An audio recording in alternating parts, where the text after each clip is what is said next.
ufite abakristo 50 bafite Range Rover nawe ugomba kuba uyifite. Njye ndi serious kuri iyo ngingo. Iyo bitabaye ibyo ndababwira nti mwese ndabatondeka umurongo, mwese abazifite mbasohore, sigare nshumbye abatazifite menye ko batazifite, ariko nimba muzifite n'umushumba wanyu agomba kuyigira. Abakunzi bacu badukurikiranye kuri Hozana TV tubahaye ikaze aho muherereye hose. Umwanya nk'uyu turi kumwe n'umukozi w'Imana, umwana w'Imana, Apotre. Abantu benshi bakunze gukurikira imbuga nkoranyambaga, muramuzi ariko wenda hari n'abatamuzi. Reka atwibwire kugira ngo dutangirane kuganira twese tuziranye. Ikaze Apotre. Murakoze kuma ikaze kuri Hozana TV. Hozana irwe uje mu izina ry'Umwami Imana cyase ya nuvuga rero ndishimye. Amazina ni Apotre Mutabazi Kabarira, umupapa w'abana 4, ndumwanditsi ibitabo bigera muri 41.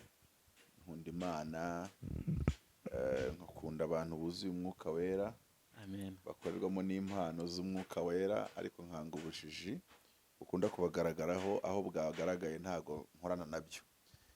Kuko tutaha umwuka w'ubwo budusubiza mu bubata, ahubwo twaha umwuka w'urukundo n'ubwenge, the spirit of love and sound mind.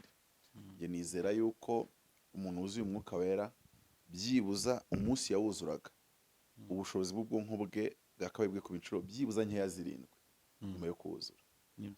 Kuko kuvuga ngo umwuka urawuzuye nuko uri buvuge mu ndi mugatigita ugatitira, ni byiza, ariko ibyo ngibyo nta nubwo bikigezweho. Ahubwo hagezweho igihe cyo kuba umuntu yakuzura umwuka wera, bigatuma ubushobozi bwe gukora business ayikora abandi bakajya bikanga. Ubushobozi bwe bwa discernement, uburyo acagura ibintu mu bindi, abantu bakavuga ngo biratangaje. Rero abantu nibumve ko umwuka wera ntago icyakora gusa ari gutuma abantu bavuga indimi abandi batari kumva, ahubwo umwuka wera atuma ubushobozi bw'umuntu abantu harano njya kugira nkumva ninjiye mu nyigisho nigeze nigisha abantu ko nta nuzigisha mu Rwanda, ntawe pe, no mu isi ni bakeya, icyo twita inyigisho z'ubwami bw'Imana. Kuko Yesu cyangwa intumwa zabwirizaga ubutumwa bubiri, the message of salvation and the message of the kingdom, ubutumwa bw'agakiza n'ubutumwa bw'ubwami. Ndetse banatangizaga ubutumwa bw'ubwami bagasoreza ku butumwa bwa Yesu, niko birivuga ngo nuko bababwiriza ubutumwa bw'ubwami n'ubwa Yesu. Ubutumwa bwa Yesu n'ubwa salvation. Ubutumwa bw'ubwami Yesu yaravuze ati ndi irembo, ariko irembo se ntirigeraho ryinjira. Ubu wafata irembo ukagenda ukarishyira hariya rikaba ari irembo, just irembo. Nubanga irembo, Yesu ni irembo, ariko message of salvation ni irembo ritwinjiza mu bwami. Muri ubwo bwami hari amategeko abugenga, niyo mpamvu abantu bazi ubutumwa bwa Yesu gusa bibera muri grace, ariko ugasanga baravukubwira ko amategeko yahagaze. Ariko grace twinjiza noneho mu kuba twakitondera amategeko, ndetse Yohana aravuga ngo icyo gihe ntibiba bikina kiturusha, kuko ucyabyaye n'Imana cyose kinesha isi. Rero ndi umwana w'Imana kandi iranyuze, ndi umwigisha kubw'umuhamagaro, ndabikunda cyane. Njya nkunda gutebya nkabwira abantu njya nanizera yuko ndi mu bigisha 10 ba mbere beza ku isi, ntabwo ari muri Afurika, ni ku isi. Imana inshoboje rero kubw'umwuka wera n'impano yampaye, umuntu abasha kubikora. Aho hantu urangirije hari n'abantu babyita kwiyemera, bavuga ngo ndi umwe mu 10 beza ngo uriyemeye. Yesu yaravuze ati ndi umucyo w'isi, ndi. Iyo rero ubayeho ubuzima udashobora kubwira abantu ngo nge ndi iki ngiki, umushoferi akavuga ati ndi umushoferi. Michael Schumacher mu gihe cye yakoraga Formula 1 akavuga ati ndi uwa mbere. Boateng niba ari Boateng nawe akavuga ati nanjye mu kwiruka ndagusiga rwose.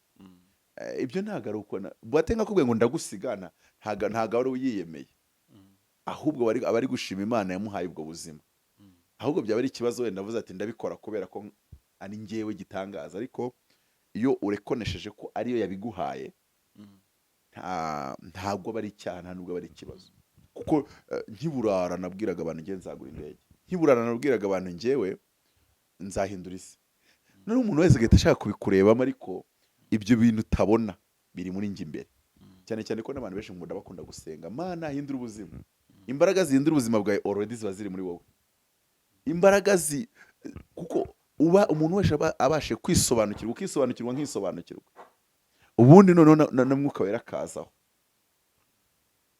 tubasha gukora ibintu binini kandi tubasha gukora byinshi mu byo abantu basengera ngo Imana ikora ibitangaza, ahubwo twebwe ubwacu tubasha gukora ibintu abantu bagatangara, bakatubonamo ibitangaza byigendera. So nicyo nizera, ndi umugabo wizera ubwami bw'Imana, kandi ubwizera nuko aba yizera ko muri Yesu ndetse no mu mugambi w'Imana mu mwuzuro wawo harimo umwuzuro w'ibyiza, cyangwa se harimo umwuzuro wo kuba umuntu uhindura ubuzima bw'abandi. Njye akenshi niyo nanasenga, ntabwo nsenga ngo ubuzima bwanjye buhinduke. Iyo ni isengesho ry'abantu mbyita kano mind, imitekerereze yawe aba ari imipagani nubwo wiyita umukristo. Mana, ipantaro yanjye, nshaka imodoka, nshaka igipangu, nshaka senga Imana iguhishurira impano iri muri wowe, gift, none inaguhe iyerekwa ry'uburyo iyo mpano yakemura ikibazo kiri mu isi ku bantu benshi. Ubundi banga umuntu we yaravuze ati, umugabo umwe ufite miliyari z'amadolari yaravuze ati, kugira miliyari y'amadolari biroroshye. None abantu bibaza uburyo ari kuvuga ko byoroshye. Atuzi uburyo byoroshye, atuzashaka ikibazo gihuriweho n'abantu miliyari, ugikemura, uzahita ugira miliyari y'amadolari. Wowe uzashaka ikibazo rero cy'abakene, abakene burya nibo bahaza amafaranga ku rurimi, nta mukire uvuga amafaranga. Umukire we avuga ibibazo n'uburyo byakemuka, kandi nta nubwo umukire ahora complaininga ngo ibi kuki bitakemuka. So nuvuga ngo ni attitude, ni imitekerereze ihinduka. Iyo ufite muri wowe spirit y'ubuyobozi, cyangwa ufite spirit y'abakire, iyo ubonye ibibazo biri ahantu utekereza ukuntu wabikemura, ugacuruza iyo serivisi. Undi wakajya ahora complaininga. So ugasanga rero abayeho nabi. Rero nk'ukabera twahawe ni uwo kugira ngo tube abo bantu badakomplaininga, ahubwo bakemura ibibazo, kuko abantu bumva mwuka rero bagahita batekereza gukiza uburwayi. Nese nugera ku bantu bose badafite uburwayi, mera nk'umuntu umwe yagiye kubwiriza i Burayi, noneho akaba afite message ikunda kuvuga uburyo Yesu amara inzara. None agera mu bantu kuva bose bavuka uwicayeho, bose bavuka ntawe wigeze aburaraho, bose ntawe wigeze agira icyo kibazo. So noneho abo bantu abura message aba kubera ko yamenyeye kubwira abantu ngo mwarya mwakambara. Abandi bo bamwe n'abasaza n'abamiliyoneri, abandi wenda yarakoze ari muri pension, ariko nta numwe muri bufite ikibazo cy'imibereho. None bimera abo ngabo bafite ikibazo cya anxiety cyangwa se cya depression, ariko nta message yari afite zijyana n'ibyo bintu. We message ze zose zavuga Yesu atanga ibiryo, fata ibiryo, Imana irakugaburiye, iyo yagutekeye ifiriti ku mibyizi, za message zimeze gutya. So you see that, ariko umwuka wera twahawe nuwo kugira nicyo tubwira abo bantu bafite byose, kuko Yesu yabashaka kugenda cya Petero akagera kwa Korneliyo. Korneliyo ntacyo yarabuze. Rero ndumva ari uwo mutabazi, no umugabo wizera ibintu binini, kandi ubunyamwuka akabuhuza n'ubuzima bwose bwa misi yose, ubuzima bwa politike, ubuzima bwa ekonomi, ubuzima bwa music, bw'abartiste. Donc kuko njye sinizerera mu kubwira abantu ngo tubajyane, kuko n'ubundi Yesu naza ntawe uzabihakana. Njye nizerera mu kuvuga ngo pater hemon ho entoisol noise, ubwo ni isengesho ry'umwami mu Kigiriki rivuga ngo data wa twese uri mu ijuru, ubwami bwawe nibuze, hagiase toto onomasu, izina ryawe rirera, eriteto he basila yasu, ubwami bwawe nibuze. Icyo ushaka gikorwa no mu isi uko gikorwa mu ijuru. Njye nta pressure mfite yo kwirukansa abantu ngo kubajyana mu ijuru, ahubwo no kugira ngo bafate ijuru barizane hano mu isi. Noneho abantu nibarireba bavuge ngo nimba iri ngiri mutweretse ari igihwayihwayi cyangwa se fotokopi y'irya original, turifuza kuzaba muri ubwo buzima iteka n'iteka. Ndumva nivuzeho, kuko kuvuga se ngo ndi mutabazi, ari n'abandi bitwa mutabazi, ariko ntago ari bose bizera gutyo. Yego. Hanyuma uvuze ku Kigiriki bituma ningira ikibazo cy'amatsiko, uvuga nk'indimi zingahe? Ntabwo mvuga indimi nyinshi, ko ndi n'umunebwa wo mu ndimi, nubwo nzimenya vuba, ariko nzi Ikinyarwanda, Igifaransa nkacyumva kurenza izindi ndimi, ariko kukivuga bikambangamira, kugisoma byo twanashwana, kucyandika byo nanakurega kuri leta, nanakurega mu bucamanza bavuga ngo kumbangama, kumhotera. So nize muri francophone rero, ariko ntabwo nigeze ngikoresha cyane. Ibitabo nanditse 41, ibitari mu Kinyarwanda biri mu Cyongereza. bivuze rero ngo icyongereza nubwo atari cyo numva cyane kuruta igifaransa ariko nicyo mvuga cyane nkanacyandika cyane. Igikiga nacyo ndakizi ariko si ubwo nta zindi murebye. Ikigiriki nakize kubera ko kuri masters ya theology nakoze masters of divinity, kandi divinity ugomba kubuza icyo ikigiriki. Gihe burayo bakigishije njagaraye sinakize neza, ariko Greek nshobora gusoma muri Bibiliya ikigiriki nkajya kubwiriza. Ntagiye gusoma mu cyongereza nkavuga ni ngiye gusoma Greek. Hanyuma apotre, ikindi numva kugira ngo turusheho kukumenya, washobora kumenya impano zikurimo Imana yagushizemo ku bantu bose cyangwa kuri njye? Ndavuga kuri wowe. Abantu benshi bakunda kuvuga ko mfite impano nyinshi kandi iyo ngiyemo yose abona mbishoboye. Iyo cyane cyane impano yose ijyana no kuvuga. Nshobora kugenda hari igihe umunyamakuru bari bukora ari babiri, umwe arabura kandi bari bumuhostinga aramwe ngo none uze acting nk'umunyamakuru nurangiza ukomereze kuri gahunda y'ikiganiro noneho amasaha yacyo nagera. Abana bakavuga ati ufite impano y'ubunyamakuru. Najya kuri plateau ya televiziyo bakavuga ati tuwabishobora. Nzi no kwigana buriya rero. Hari igihe nakinaga kung fu kuri mezo, tujya kwitoza umwitozo bita makiwara no gukubita amaboko ku ntuza y'ibiti kugira ngo akomere. Noneho uwadutozaga bamwe yitwa Sif, ntago ari maître, Sif. Noneho Sif ankubitisha tekinike atatwigishije. Yongeye kunyataka nanjye ndayimukubitisha. Ambazaho nayikuye ndamwana icyagiye yinkubitishaga buriya nahise nyimenya. Kuba muri ubu buzima no kwigana cyane. Neze umuntu nk'urugero nimba ushaka kubaho ubuzima bwiza, reba abantu 10 bayo ubuzima bwiza, umenye amateka yabo, babaze mwabigenje mute, mwaciye muzenzira, nuganira nabi ibitekerezo byabo byose ubifate none use naho ureke bikwenspire tu. Nuwa ngo umuntu uzi kwigana muri ubuzima neze China si ikomeye, ibyayizamuye cyane no kwigana no gupirata. Mwango rero muri iyi si uwitwa Thomas Edison niwe wavuze ngo in science everyone still, but at least I know how to see. Ngo muri science na industrialization cyangwa se na technology buri wese ariba. Ati byibuza ati ngicyo ndusha abandi nuko nzi uko biba. Mushinwa nyine ukora kamera ejo akakora indi akayiha amabara y'icyatsi n'ay'umutuku n'ay'iki byose. So ugasanga rero nimba twaruzuye mwuka wera kuko umurokora cyane yananirwa no kwigana. Ufite mwuka wera wananirwa no kureba ikintu undi yakoze nawe ngo ugikore, noneho umurushe yuko wowe ufite favor y'Imana, uvuga neza nk'umuntu w'Imana. Uretse ko abantu usanga nubwo ari umurokore muri quartier babona ntatari n'abandi. Bibiliya ivuga ngo ineza y'umuntu nimutegura gukundwa, ubundi nta murokore agacuzanyije n'abandi ngo amurusha abakiri. Nuguhita akore applique iyo principe, ineza ikamuzanira gukundwa abakiriya benshi. So ijambo ry'Imana ubwo ngaho mba nshatse kubwira abantu ngo ntago ari ikintu kiri hariya cyo kugira ngo abantu babeho babayeho nk'aho ubuzima bubayeho nabi ngo ejo bazajya mu ijuru. Ahubwo nuvuga ngo ikintu cya mbere Imana ishaka nuko tudomine isi, have dominion over the earth, not over the heaven. Ko biriya muri Yesaya navuga ngo ijuru ni iry'Imana naho isi yayihaye umuntu. Sinzi impamvu abarokore bakunda kwisudira ku ijuru cyane. Ijuru si iwanyu, nanjye vuga ngo ntimuzajya mwari kugwa, muzajya mu mare y'umunsi umwe, kandi ntago muzarenza imyaka 1000. Uratekanya kuzamara imyaka irenze 1000 mu ijuru? Ijuru ariko ni iwacu. None se ni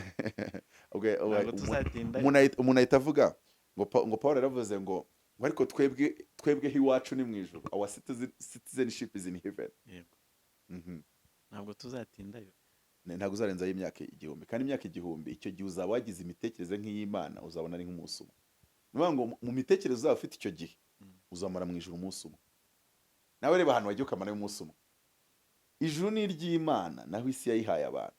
None se Petero nihavuga ngo azahindura byo, ngo azakuraho ibi byose abitwike, niko Imana izabikora. Izafata ubwato bwose twike, indege zose twike, ibintu byose ngo byaremeshejwe amaboko y'abantu ibitwike, yongere idusubize nk'igihe Adamu yari atarakora icyaha muri Edeni. Uzi ukuntu Adamu yabagaho? Hari imigezi ine muri Edeni, yose yagendaga hejuru n'amaguru. Buriya Yesu nta gitangaza yakoze kugenda hejuru y'amazi. Kira n'igitangaza ku bantu babaswe n'ibyaha, bityo akabasiga atekereza nyine nk'umunyabyaha. Ariko mu isi ya Adamu utaracumura, Yesu yaragarukanye ubutware yari afite Adamu. Nuvuga ngo ntago ari ikintu gishya. ategeka umuyaga ntabwo ari igitangaza yari akoze, ahubwo yari yongeye kumanifesta otorite yari iri muri Adamu. ubwo abantu Filipo nawe ubwo yagwaga muri azoto agurutse amaze kubatiza inkoni, nawe n'ubutware Adamu yari afite muri Edeni bwari bugarutse. Ni ukuvuga ngo rero iyo twuzuye mwuka wera, oh haleluya, dusubirana bwa butware Adamu yari afite atarakora icyaha. ubwo abantu ntibagira impungenge z'uko ubwo butware bakongera kubutakaza dusubiye mu Ni isi. ukuvuga ngo iyo twuzuye mwuka wera dusubirana bwa butware, ariko ntabwo Imana ibuduha mu mwuzuro wabwo nk'uko twari tubufite muri Adamu, ariko biba biri kuduteguza ngo noneho impanda nivuga muzongera mu busubirane mirere na mirere. Niyo mpamvu Yesu yavuze ngo azabwira ab'iburyo ngo nimwinjire mu bwami so yabiteguriye guhera isi itararemwa. Uretse ko iyo uvuze ubwami abantu benshi ntabwo bazi. Nigeze kumva umuntu ari gusenga ahantu ndi kuri moto nenda kugwa hasi, yavuze nka gatatu avuga cyane ngo ubwami bwawe buze muri microphone. Abivuze nka gatatu nenda kwituraza, ubwami ahamagara arabuze. Ubwami bw'Imana ni inyigisho itarigeze ivugwa na rimwe. Njye nigeze nigisha muri university ya theology, kandi simbikunda kwigisha mu buryo ndigisha, ariko simbikunda ku bintu byo mu ishuri. Ariko impamvu nabibemereye nari ndi kwigisha isomo nahimbye iryo nise ngo les mystères du royaume de Dieu, donc the mysteries of the kingdom of God. Nakoze research ku bwami bw'Imana, ndangije bampropose kubikora muri syllabus ngo nyigisha. So ubwami bw'Imana ni ikintu kitigeze kivugwa, kandi Yesu ari mu isi nicyo cyonyine yavugaga. Iyo urebye hose aho yavugaga, none se nk'umuntu yirwa yigisha kubyarwa ubwa kabiri mubatizwe kubyarwa, Yesu ntigeze abatiza, habatizaga abigishwa be. Yesu ntigeze abwiriza kubyarwa ubwa kabiri, yabibwiye Nikodemu inshuro imwe ari nijoro. Nimba yari yo message ikomeye muri message zamuzanye atahoraga yivuga buri munsi, imyaka 3 yose akayivuga umunsi umwe. Buri ikigaragaza message igenza umuntu ureba iyo ahoza ku rurimi. Yaba ari ku musozi ati ubwami bw'Imana bugereranywa n'akabuto ka sinapi, ubwami bw'Imana bugereranywa n'igiti cy'inganzamarumbo. None abantu ntibashaka kumenya ko ndabyibuka Imana impa mission, yarampamagaye irangije none impa inshingano. Ndabyibuka inshingano ntiyashyizemo ijambo itorero, yigeze shyiramo ijambo ecclesia. Uretse ko by the way ecclesia abantu benshi nta nubwo bazi ko ntaho bihuriye n'ibyo batekereza. Ijambo ecclesia riri politique kurenza ko riri religious. Wadusobanuraho gato? Wandike muri Google yaraje, wandikamo ijambo ecclesia, baravuga ngo it is a political group of people. A political group of people.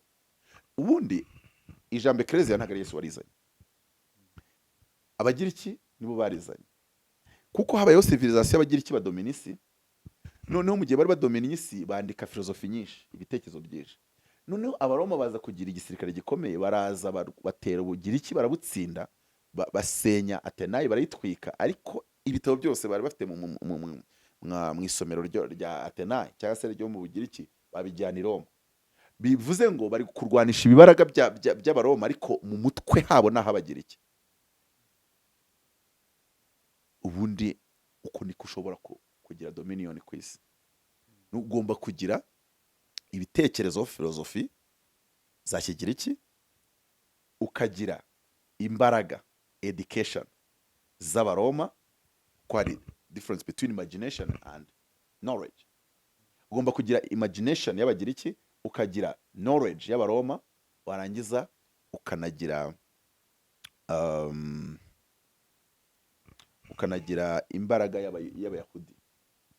Imbaraga, icyo nita imbaraga y'abayahudi, wenda ntabwo nabona umwanya ngo mpite gisobanura, ariko ugomba guhuza izo ukoresha. So none rero abarokore bamwe afata uruhu rumwe rwo kuvuga mu ndimi no kwerekwa, ari mu mugabane w'abayuda. Ariko kugira ngo uyobore isi biragusaba kugira urwo rutabi rw'abayuda, ukagira urw'abaroma, ukagira n'urw'abagiriki. Ibyo bitatu byose bigateranira muri wowe. Rero barangije abagiriki nibo bazanye ecclesia.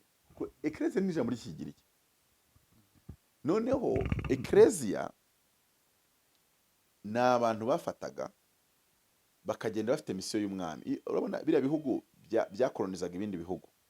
None ariko ko ubukoroni ukuntu bukora, igihugu kiraza kikamira umuco wawe, kikamira imitekerereze yanyu, noneho mugatangira kujya mwambara nkabo, mukavuga nkabo, mukaririmba umwami wabo aho kuririmba uwanyu, kuko ubundi umwami baramuwoshipinga, kubera ko tumaze kugwa mu demokarasi nyine nta worshipinga perezida, ariko ubundi umwami baramuramya.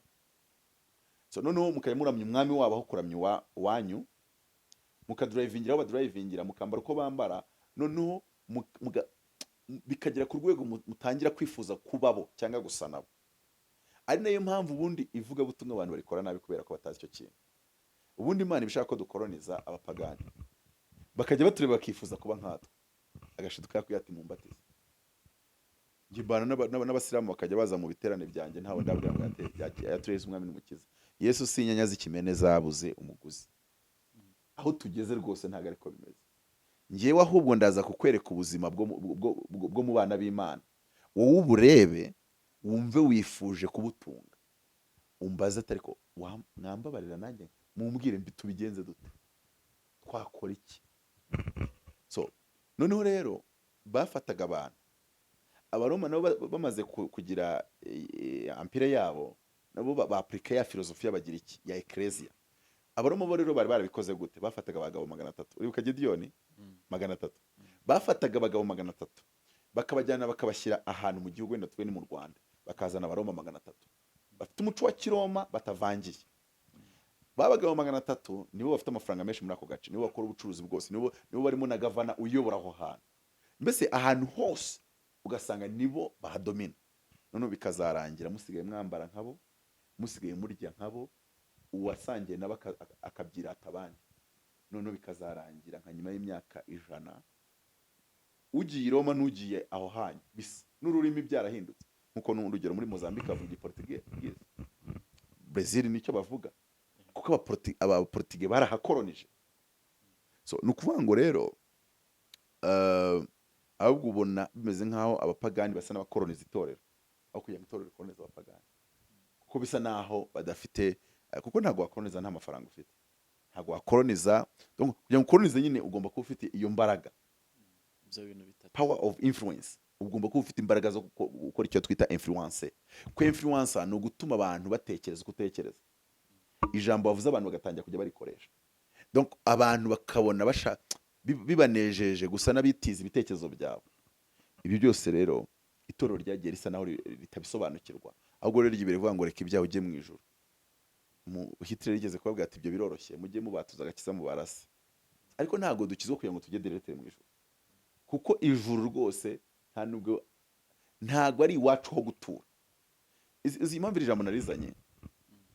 None se icyo gihe ecclesia yabagaye, nubwo babaga ari abaroma, bajyaga mu bihugu bagomba gukoloniza, akaba ariho baba bakahahindura. Rero ikintu Imana yakoze, our citizenship is in heaven, ubwene igihugu bwacu n'ubw'ijuru, ariko ntago tugomba kuba mu ijuru, tugomba kuba mu isi kugira ngo tuyihindure kandi tuyitegeke. Ikindi turabana b'Imana, turabana b'Imana bivuze iki? Bibiliya muri Luka batubwira amasekuru ya Yesu, ariko bakayacurika, bitandukanye no muri Matayo. bahera kuri Aburahamu bagenda bazamuka. Muri Luka bahera kuri Yesu basubira inyuma, basubira kuri Adamu, noneho bakanarenga Aburahamu bakagera kuri Adamu.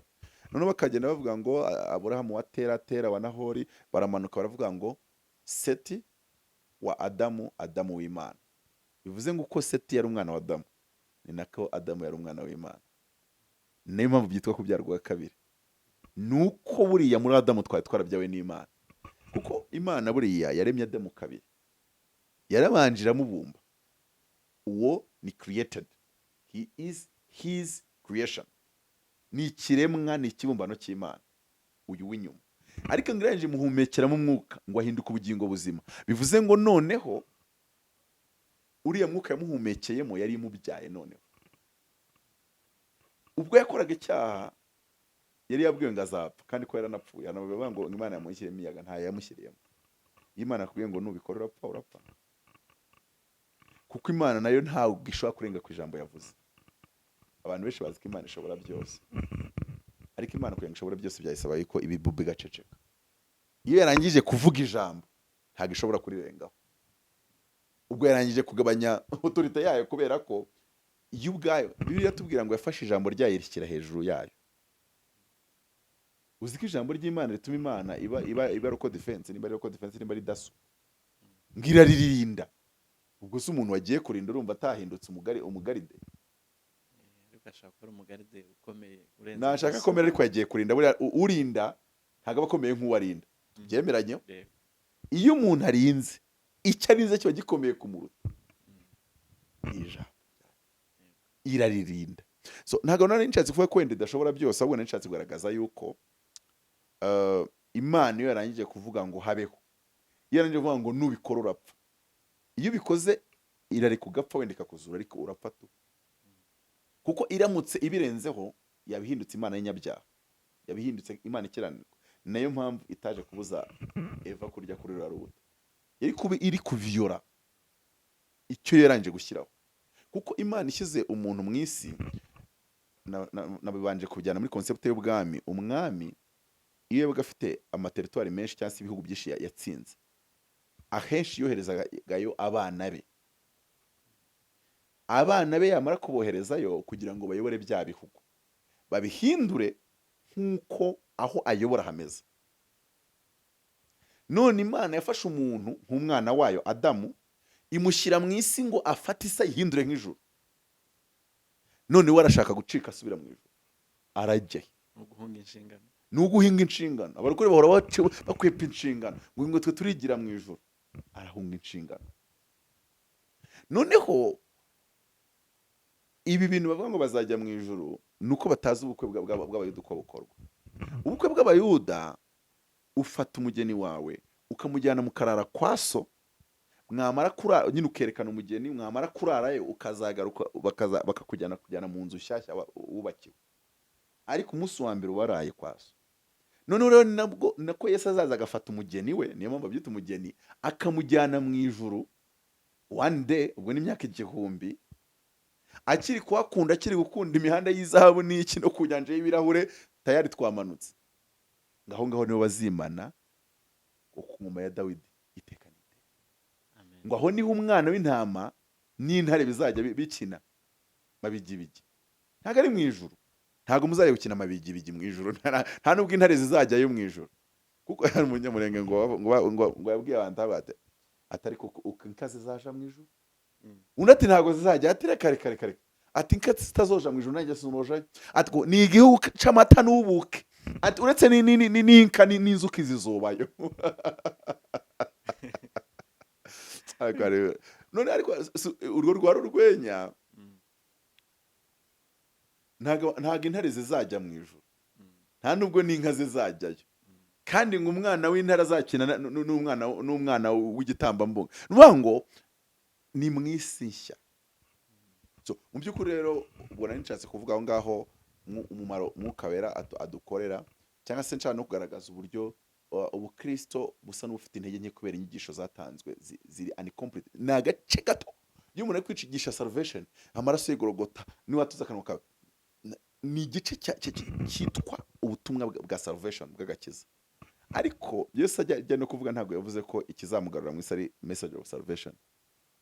Yaravuze ngo ubu butumwa bw'ubwami, the message of the kingdom will be preached among all nations.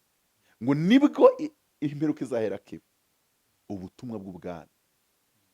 So rero ni uwo muntu wizerera mu bwami, kandi nkizera yuko umuntu wese muri we afite impano arusha abandi bantu mu isi. Buriya hari ikintu Mutabazi ndusha isi yose, amahirwe nagize nuko nakimenye. Ubundi ni naho ubukire bushingiye, cyangwa se naho umunezero no kugubwa neza bishingiye. Waba ufite ijana mu mufuka, waba ntayo, waba bagusohoye mu nzu, iyo wamaze kumenya ikintu urusha isi yose, uca ku muntu atwaye nka Brabus cyangwa se Range Rover, ukumva wakikoma mu gatuza ukamubwira akatereme njyamo na umuntu akunda kubwira abana ngo vuga ngo ndakaze, kumva wamuhagarika ukamubwira utumva we boss uhagaze gato mubwiye ndakaze. Kubera ko wamaze kumenya the purpose, niki waremewe. Yesu yigeze abwira umuntu, iki nicyo naremewe, nacyo cyanzanye mu isi Pilato, no kugira ngo mpamye ukuri kandi ukuri wese yumva ijwi ryanjye. Iyo umaze gusobanukirwa uri we, ugasobanukirwa n'impano y'Imana iri muri wowe, hari abantu rero tuvuze impano bagira ngo hari abantu baremeye kugira impano batazigira. so ubundi Iyo turi mu impano rusengero rwabo bazi ko impano zigirwa na apotre na profete, abandi bo bazi ko ngo nta n'umwuka wera bagira. ubundi impano ni iki Hmm? impano ni iki Ariko nanereye kuri icyo kintu nyine cyo kuvuga ko abantu byarabayobeye kumenya impano zimbamo. Aravuga ati politike tubona ishoboye, ubucuruzi tubona ubushoboye, kubwiriza tubona ubishoboye, kwigisha tubona ubishoboye, none si ni hehe ubunyamakuru, gukina komedi nta kintu cyansiga ko cyari cyane ibijyana n'umunwa nabyo noneho. So ariko buri muntu wese rero azifite impano, ntabwo ari umwihariko wa Mutabazi gusa, ahubwo ari impano wenda njye nuko nabashe kuyibona no kuyimenya. Ariko nanjye nkiri construction engineer, ko narize construction engineering mfite na company yubakisha, ntabwo nari nzi ko izi mpano zimbamo. Nari nzi ko ndi umuntu nk'abandi bose ngomba gustruggling nshaka imibereho, ariko ntabwo ariko bimeze. Ubundi nta nubwo abantu bakabaye bastruggling, nta nubwo barwana n'ubukire, abandi babusengera bajumba baturaho akira amafaranga turayahamagara biroroshye. That's simple.